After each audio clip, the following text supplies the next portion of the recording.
माननीय अध्यक्ष महोदय, आपकी अनुमति से मैं वर्ष 2024-25 के परिवर्तित आय व्यवक अनुमान प्रस्तुत कर रही हूँ।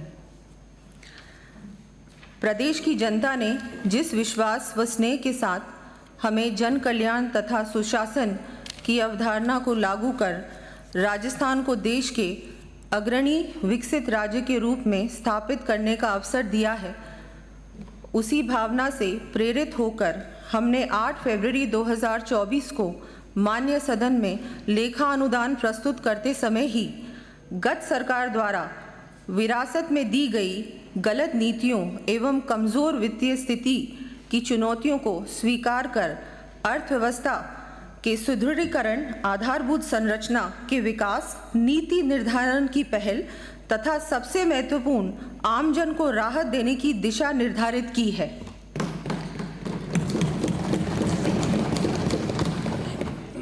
माननीय प्रधानमंत्री मोदी जी, जिन्हें ऐतिहासिक रूप से लगातार तीसरी बार आमजन का विश्वास एवं साथ प्राप्त हुआ है, के मार्गदर्शन में माननीय मुख्यमंत्री श्री भजनलाल जी की हमारी सरकार ने कार्यभार संभालते ही नीतिगत दस्तावेज संकल्प पत्र के माध्यम से जनता से किए गए वायदों को धरातल पर लाने का कार्य शुरू कर दिया है।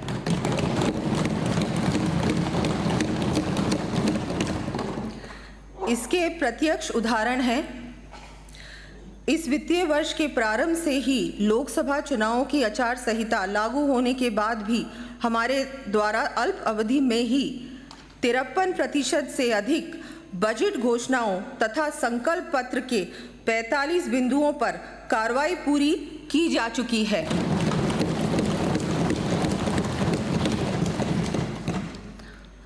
गरीब परिवार की महिलाओं को 450 रुपये में LPG सिलेंडर प्रधानमंत्री किसान सम्मान निधि के तहत मिलने वाली राशि को बढ़ाकर 8,000 रुपये किए जाने के साथ साथ गेहूं के न्यूनतम समर्थन मूल्य MSP पर 125 रुपये प्रति क्विंटल का अतिरिक्त बोनस दिया गया है। पेयजल व सिंचाई हेतु जल उपलब्ध कराने के लिए eastern Rajasthan canal project ERCP परियोजना के प्रथम चरण के लिए वित्तीय स्वीकृति प्रदान कर कार्य आदेश जारी कर दिए हैं। माननीय अध्यक्ष महोदय, इतना ही नहीं, हमने पिछली सरकार के कार्यकाल में गठित युवाओं के भविष्य से खिलवाड़ करने वाली पेपर लीक जैसी घटनाओं की न केवल रोकथाम की, बल्कि ऐसी घटनाओं में संलिप्त अपराधियों के विरुद्ध ठोस कार्रवाई करते हुए 100 से अधिक गिरफ्तारियां भी की हैं।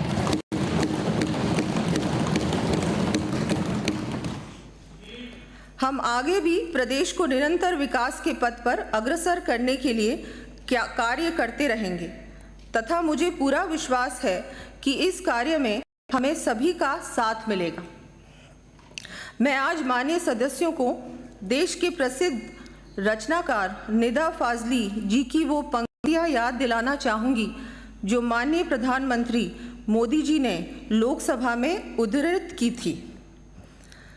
सफ़र में धूप तो होगी, जो चल सको तो चलो, सभी है भीड़ में, तुम भी निकल सको तो चलो,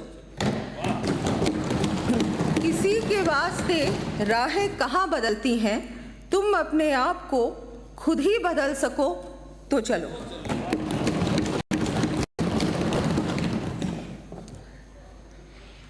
हमने इस परिवर्तित बजट में अमृत कालखंड विकसित राजस्थान एट 2047 2047 का राजस्थान के अंतर्गत 5 वर्षों की कार्य योजना बनाकर सर्वजन हिताय आधारित समावेशी विकास का लक्ष्य रखा है।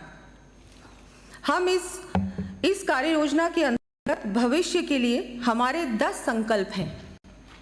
1, प्रदेश को $350 बिलियन इकोनॉमी बनाना।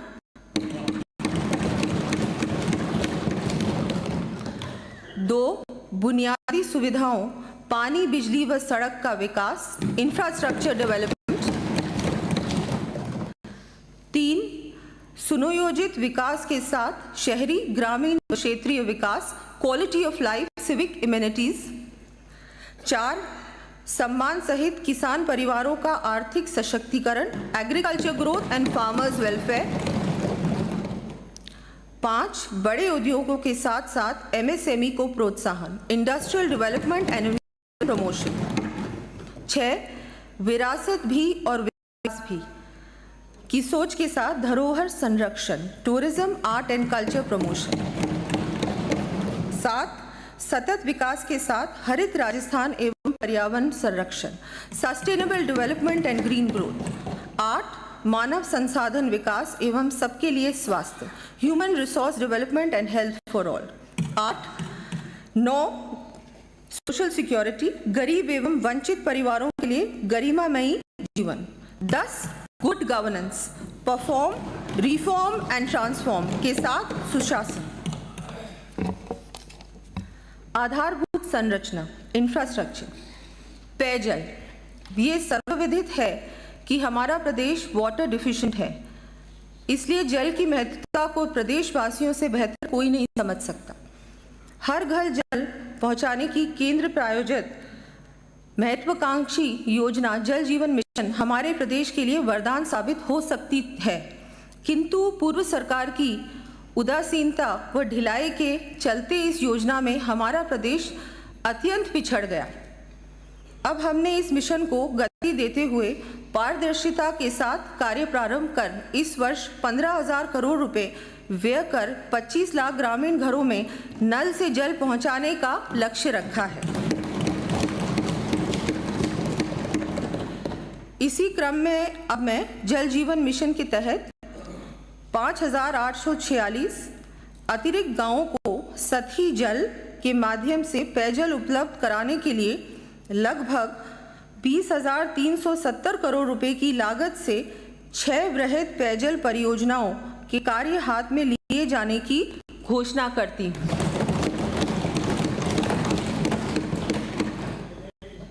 इन पेयजल परियोजनाओं की सूची मैं सदन के पटल पर प्रस्तुत कर रही हूँ।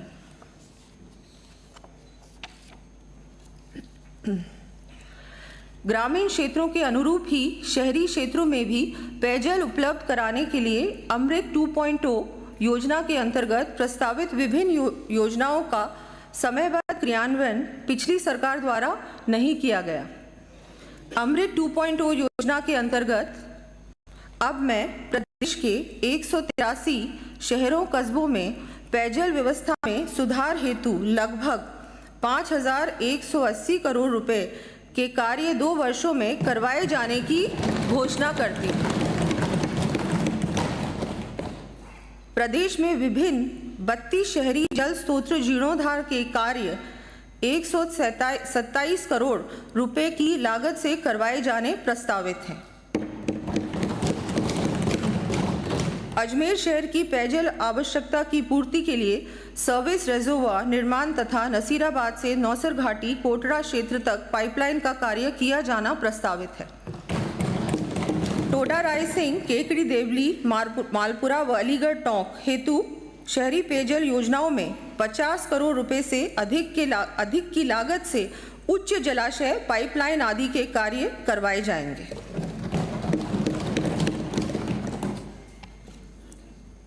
प्रदेश के विभिन्न शहरी एवं ग्रामीण क्षेत्रों में पेयजल आपूर्ति व पाइपलाइन संबंधी कार्य करवाए जाएंगे।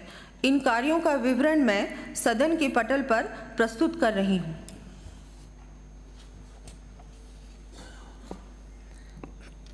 प्रदेश में स्थानीय स्तर पर पेयजल हेतु आवश्यकता अनुसार विधानसभा क्षेत्रों में 2 वर्षों में 20-20 हैंडपंप्स तथा 10-10 ट्यूबवेल्स का निर्माण करवाए जाने की मैं घोषणा करती हूँ। जल की महत्ता को देखते हुए यह अति आवश्यक है कि इसकी एक भी बूंद व्यर्थ न जाए। इस दृष्टि से नगरीय एवं औद्योगिक क्षेत्रों में हाइब्रिड एन्युटी मॉडल हैम पर CETPs एवं STPs का निर्माण एवं संचालन कराया जाकर जल को विभिन्न उपयोगों के लिए रिसाइकल किया जाना प्रस्तावित है। ऊर्जा। गत सरकार की गलत नीतियों तथा कुप्रबंधन के कारण प्रदेश पर आए बिजली संकट से उबरने के लिए भी हमारी सरकार ने आवश्यक कदम उठाने प्रारंभ कर दिए हैं। साथ ही विकसित राजस्थान एक्ट 2047 के सपने को साकार करने की दृष्टि से आगामी 10 वर्षों में प्रदेश में विद्युत मांग में संभावित 6% वृद्धि दर के लिए भी आवश्यक ऊर्जा उत्पादन की योजना तैयार की गई है। वर्ष 2031-32 तक परंपरागत स्रोतों से 20,500 मेगावाट क्षमता तथा अक्षय ऊर्जा के स्रोतों से 33,600 मेगावाट क्षमता, सोलर 22,200 मेगावाट, पवन 8,100 मेगावाट एवं हाइड्रो 3,300 मेगावाट का उत्पादन सुनिश्चित करने हेतु कार्य प्रारंभ किया गया है। इसके अंतर्गत माननीय मुख्यमंत्री श्री भजनलाल जी की पहल पर RBUNL एवं केंद्रीय उपक्रमों तथा NTPC coal India limited LLC India limited के मध्य जॉइंट वेंचर अंडरटेकिंग बनाकर 3,325 मेगावाट कोयला एवं लिग्नाइट आधारित परियोजनाएं स्थापित करने हेतु MOU 10 मार्च 2024 को किए गए हैं। वर्तमान में अनुबंधित 9,000 मेगावाट सौर ऊर्जा के अतिरिक्त 13,000 मेगावाट सौर ऊर्जा उत्पादन सुनिश्चित करने के लिए टैरिफ बेस्ड टेंडर प्रक्रिया से 8,000 मेगावाट ऊर्जा उत्पादन के साथ ही कुसुम योजना के तहत 5,000 मेगावाट का कार्य प्रगतिरत है। माननीय सदस्यों को जानकर खुशी होगी कि कुसुम योजना के अंतर्गत 3,500 मेगावाट क्षमता की स्थापना के लिए लेटर्स ऑफ इंटेंट जारी भी की जा चुके हैं।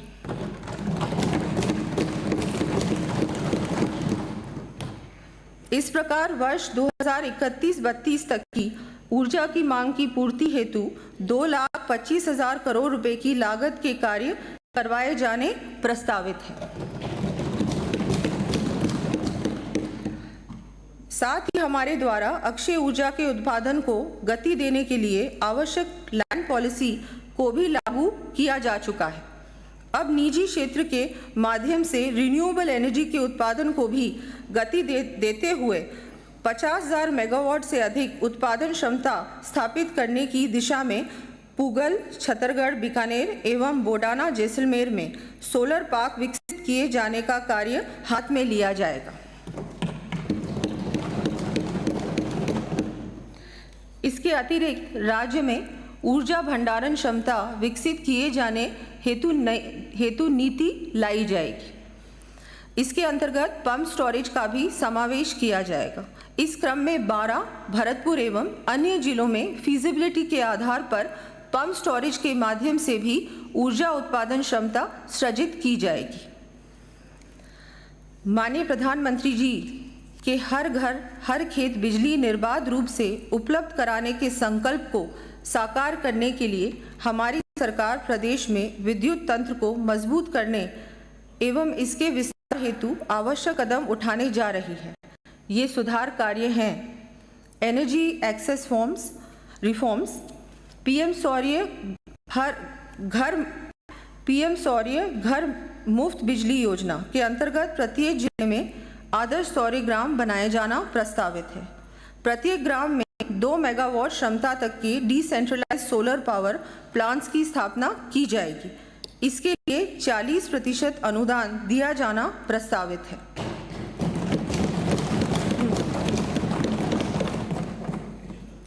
इसी के साथ प्रदेश के सभी राजकीय कार्यालयों को भी समयबद्ध रूप से सौर ऊर्जा से जुड़ते हुए बिजली की बचत का मार्ग प्रशस्त किया जाएगा। इस हेतु हैम मॉडल पर Rajasthan renewable energy corporation limited के माध्यम से कार्य करवाना प्रस्तावित है। बिजली से वंचित रहे 2,08,000 से अधिक घरों को आगामी 2 वर्षों में डोमेस्टिक कनेक्शंस प्रदान किए जाएंगे।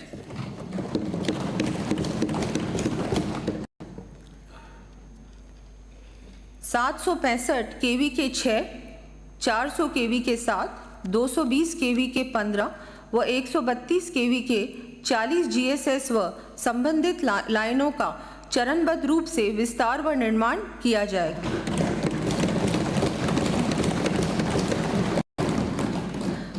प्रथम चरण में करवाए जाने वाले कार्यों की सूची मैं सदन के पटल पर प्रस्तुत कर रही हूँ।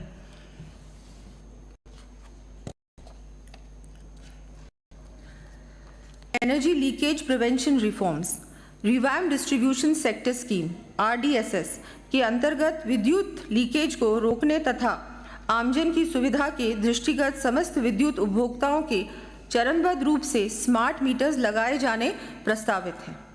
इस वर्ष 25 लाख से अधिक स्मार्ट मीटर्स लगाए जाएंगे।